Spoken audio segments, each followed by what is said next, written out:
Hello, and this begins the Refuge Recovery presentation, A Buddhist Path to Recovering from Addiction, being recorded in real time here. And so let's get started. Refuge Recovery is been inspired by the teachings of Siddhartha, the Buddha, from 2,500 years ago, and basically, at one point, Siddhartha said that the root cause of suffering is uncontrollable thirst or repetitive craving, and which is basically another way of saying addiction. Refuge Recovery adapted the teachings of Buddha as a treatment of addiction. So basically, all the Buddha's teachings have been translated to become the teachings of Refuge Recovery. Now, what Refuge Recovery is basically kind of like the Buddhist perspective of like the 12 steps. Includes the Four Noble Truths and the Eightfold Path, which, you add it all up, it's 12. And this process is going to require meditation practices, written investigations of causes and conditions of addiction, and finding or creating the community in order to heal and awaken, and basically to bring forth your inner self back into the real world. All right, the process. So, Refuge Recovery follows the traditional Buddhist system of the Four Noble Truths, which begins with the four actions. We take stock of all the suffering we have experienced and cause as addicts. We investigate the cause and conditions that lead to addiction and begin the process of letting go.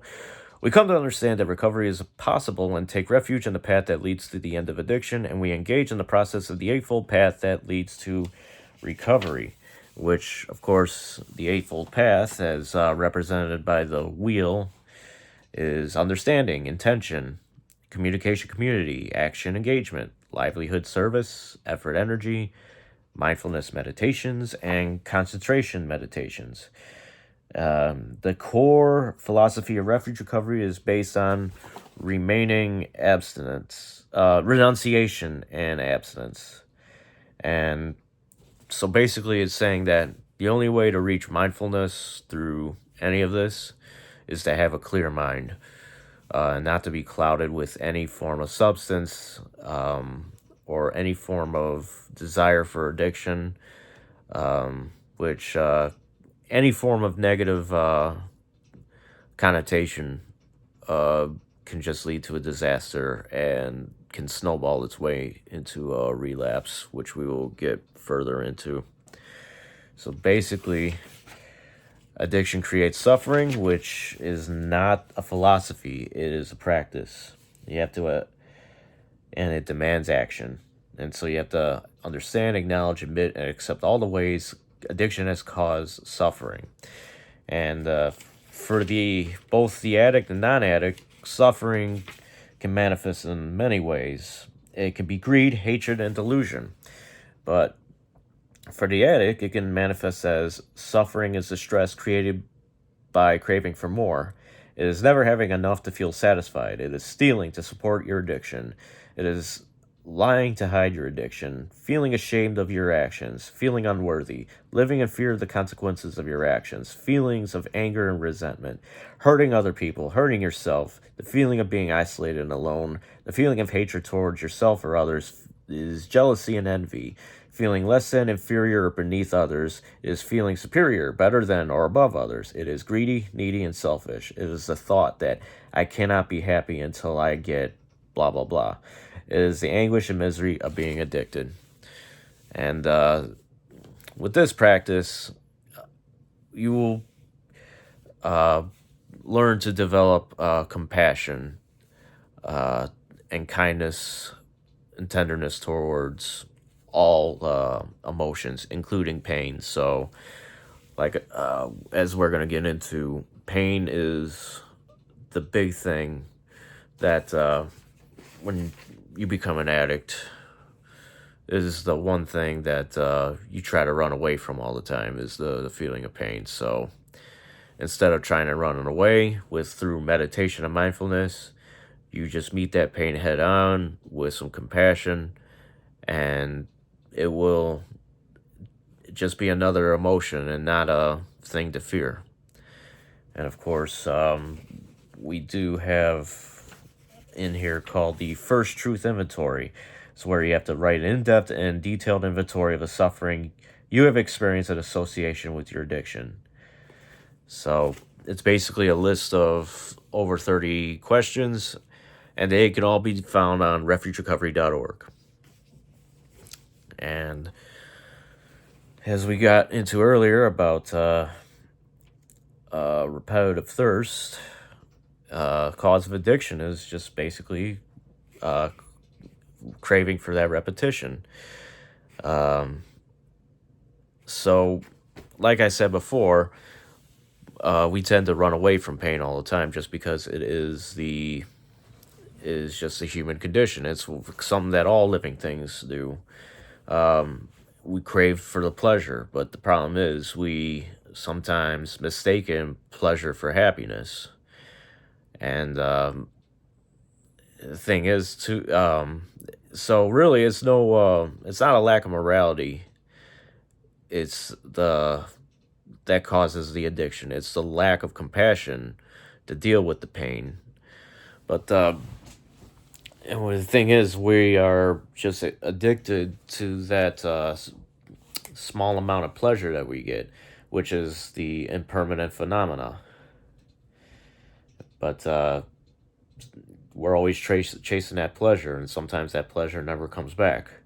But through meditation, you can enjoy pleasures without clinging to the pleasures, to be able to be in the moment and just enjoy them for when they occur, and realize that pain is also impermanent, and that at some point it's going to disappear as well, which is the beauty about all this. And then, of course, there's the second truth inventory, which is writing an in-depth and in detailed inventory about difficulties that you have been trying to avoid. Investigate how craving for more pleasure and less pain led you into addiction. Could be found on refugerecovery.org. The beauty of this is recovery is possible. And through this, you can recover a lost or forgotten part of yourself, your inner self, your true self, and your original goodness. And everybody has the ability to do this. It is just how willing that person is able to face this. And the beauty of refuge recovery, it does not demand or require for anybody to be of certain religion or worship anybody specific. The biggest thing though is just having faith in your own ability to do so, which is what the Buddha developed when he reached to his awakening, as well as the other paths, as well as other qualities that led to his recovery of wisdom and compassion. So when you are ready, after reflecting for a few moments of sincere, wise desire to recover, just repeat the following phrases. I take refuge in the potential of my own recovery, which is another way of saying awakening, or Buddha. I take refuge in the Four Truths and Eightfold Path of Recovery, which is Dharma, the truth. And I take refuge in a community of fellow recovering addicts, which is a way of saying the Sangha, the community. So, to basically break this all down, well, as we get into the Eightfold Path,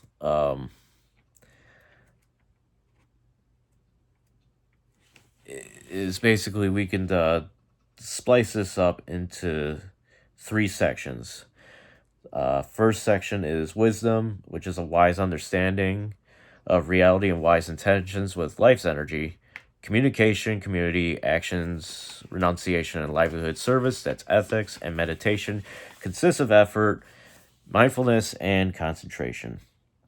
And the beauty of this is that this is a non-linear process, so it does not have to be followed in any specific order. And each one is a practice, and sometimes you'll have to go face one of the other parts of the Eightfold Path on first in order to uh, reach the full awakening towards the end. So, cause and effect. This is for understanding. Cause and effect is basically karma, which, very, very simply put, is intentional actions that have the intentional effects. So, positive intentions obviously have positive effects, which is why abstinence is necessary for mindfulness, because everything with addiction of any kind is mostly met with negative actions, even though some of them are not even intentional.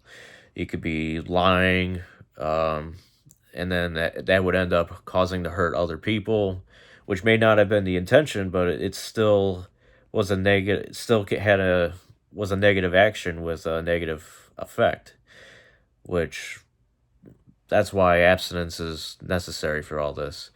And understanding impermanence, and this is from straight from the book. This shit won't last forever. Whatever pain you're going through, it's gonna go away. That's the beauty of it. But unfortunately, that also means pleasure is gonna go away too. So that's why you got to meet both pain and pleasure with compassion. You got to stop looking for happiness in impermanent things, and in doing so, uh, you will be able to seek pleasure in unconditional pleasure and unconditional freedom. Uh, so basically, it's like saying you. At first, you may be fearful that you can't live life without your addiction, but then towards the end of this, you'll be like, can't believe you could look back and be like, you couldn't even imagine what it was like to live life with the addiction. You'll be able to experience that freedom, and whatever is happening that's causing any pain to you is most likely not personal. And having an addiction is it is a self-centered thing, but it's you're not at fault for it. We're all self-centered. We're all designed to be that way. It's just that addiction is an intense form of being self-centered. So learn to forgive yourself for that, and ask for forgiveness to those you've harmed. Um, just it'd be a great way to just letting go of resentments, because resentments lead to suffering, which, like I said before, can all these negative feelings can snowball its way into relapse. But forgiving others can alleviate suffering from the rest of the world. And then there's intention, which is the goal and aim of your action. And what intention creates is called the karmic fruit, the outcome of the action. So there's good karmic fruit and bad karmic fruit. So good action or good karma leads to good karmic fruit, and vice versa with the bad karmic fruit. Um, so usually when you have an addiction, your one intention is basically to escape pain, and those actions were aligned with fear and dishonesty, which created negative karmic fruit. Again, like I said before, with the lying and the hurting other people. And so you got to basically face everything now with uh, the right intentions. And so basically, as we get into the first level of intention, um, there's two levels of attention. The first is simply having the appropriate attention. This means training your mind in thoughts that are free from craving and ill will, trying to think about the welfare of others. It's basically paying attention to your motives and abstaining from actions that are motivated by greed, hatred, or delusions. And then the second level intention is simply responding wisely to negative thoughts. Begin to intentionally cultivate positive thoughts, thoughts of loving kindness, compassion, appreciation, generosity, patience, tolerance, mercy, and forgiveness.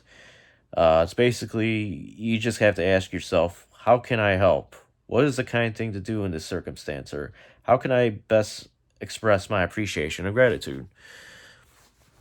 Now we get to communication and community, which is a place for recovering addicts to meet for guidance, inspiration, support, and sometimes even a challenge. So you're going to come across mentors that you can learn from, and then you're going to come across people who can learn from you. And both type of people can create a challenge for you, which can make you stronger in your recovery, develop more skills.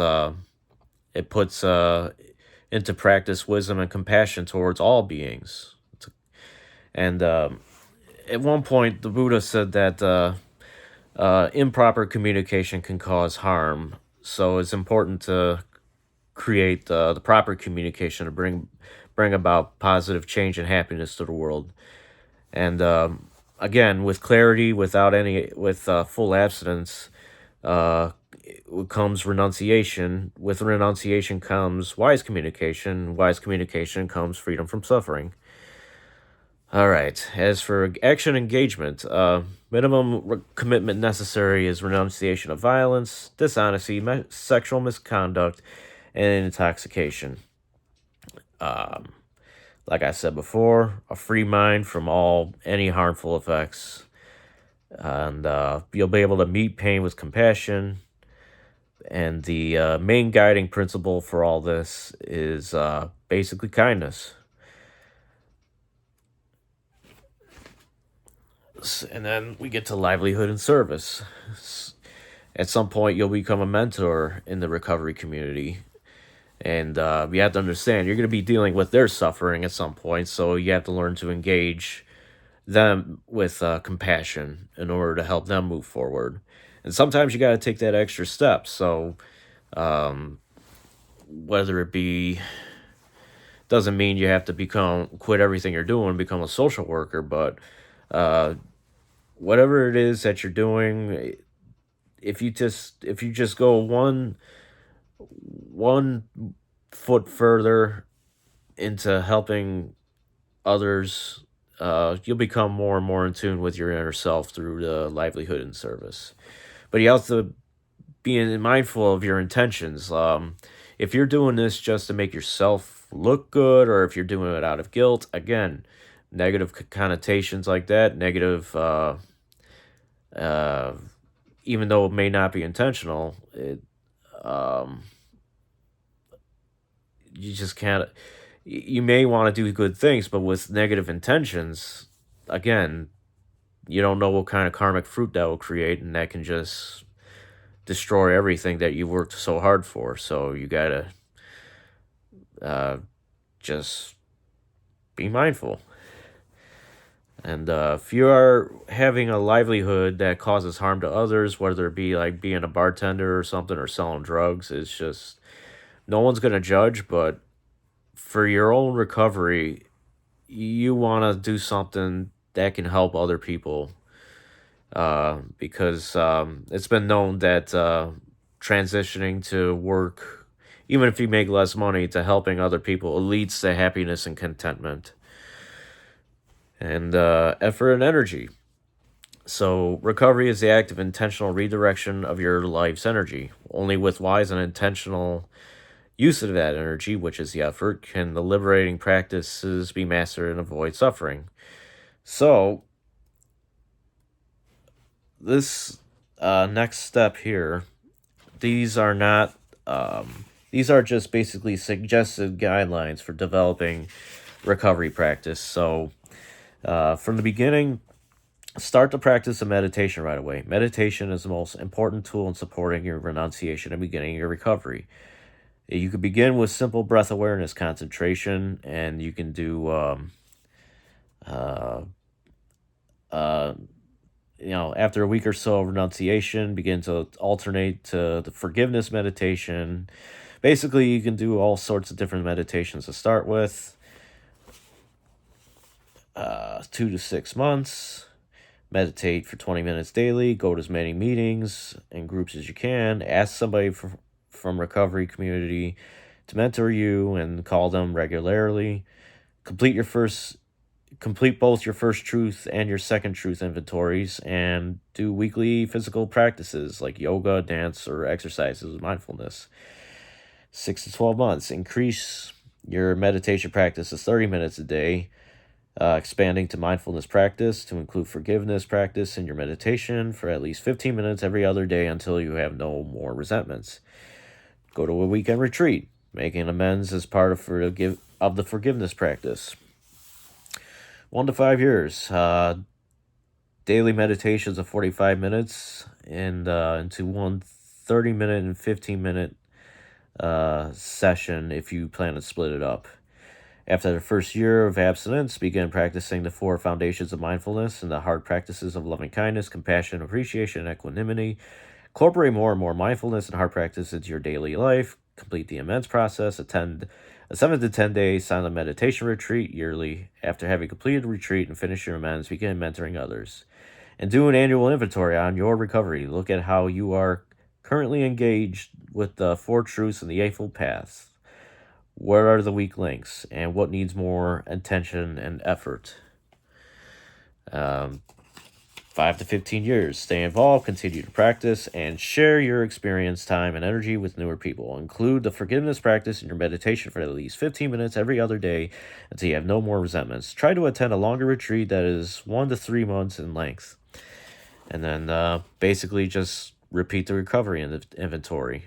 15 to life. It's just a repeat. Which brings to mindfulness meditations, which is we get into the present time awareness, the experience of knowing what is happening as it happens, the here and now. Mindfulness is non-judgmental, investigative, kind, and responsive awareness. And basically, you are just training the mind.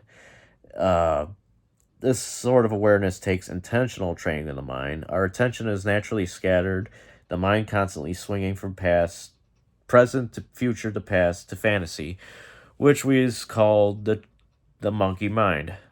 So basically, we're just trying to train the monkey in our heads to be in the here and now. So we get to the first foundation. Conditioning the mind to be in the here and now. So there's different types of meditations to do this. You could do breathing, 4 elements, and parts of the body meditations. Basically, you're meditating just on your body, and like one of the big things that helps anybody be in the here and now is breathing. Is just meditate on breathing. You'll be able to get your mind you'll basically get your mind started to be focused on the here and now. And then through the second foundation, there is the feeling tone meditation, and so basically you get it's an awareness of the experience and its pleasant or unpleasant tone it is essential to progress on the path of recovery. So basically, it offers you awareness on the causes of addiction. Being mindful of the experience and its feeling tone, you can examine your inner relationship of clinging to pleasure and aversion to discomfort, which allows you to respond to it deliberately, choosing to let go of the root cause of what would become an addictive tendency or stressful suffering. Third foundation, you're basically paying attention to the contents of the mind. So you're basically as you become focused on your breath and the feeling tone, you can then start to see your mind from an outside point of view. Basically, there will be times where your mind will wander, and then you can redirect it. And when you break free from conditioned identification with the mind, you open the door to relating to your mind rather than from it.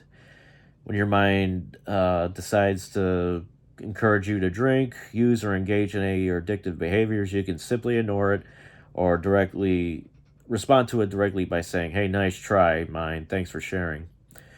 And then there's the fourth foundation, attention to the truth of the present time experience. Basically knowing just it's kind of a meditation it's all the practices that we've just discussed, which leads to attention to the truth of the present time experience.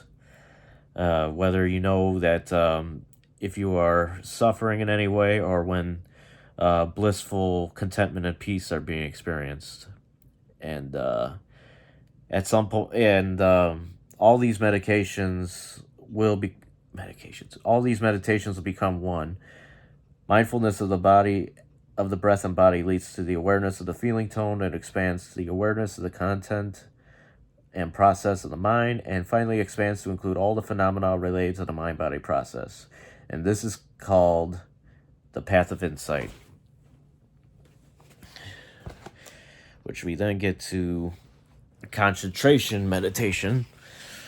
Uh, Concentration obviously means a focused attention, and concentration meditation can be very pleasant and very blissed out because when your mind is fully concentrated, you are no longer aware of the hindrances of sleepiness, restlessness, craving, doubt, and aversion. It can be a very useful experience in early recovery when the cravings are still very strong. When it is integrated when integrated with mindfulness, it is useful to bring about insight and wisdom, used to see the impermanent, impersonal, and unsatisfactory natural of all phenomena. Accepting the world for how it is, rather than wishing for something else, is the path to freedom. So, basically, just having no desire of any kind and acceptance for everything, it will lead you to that unconditional freedom that was brought up earlier.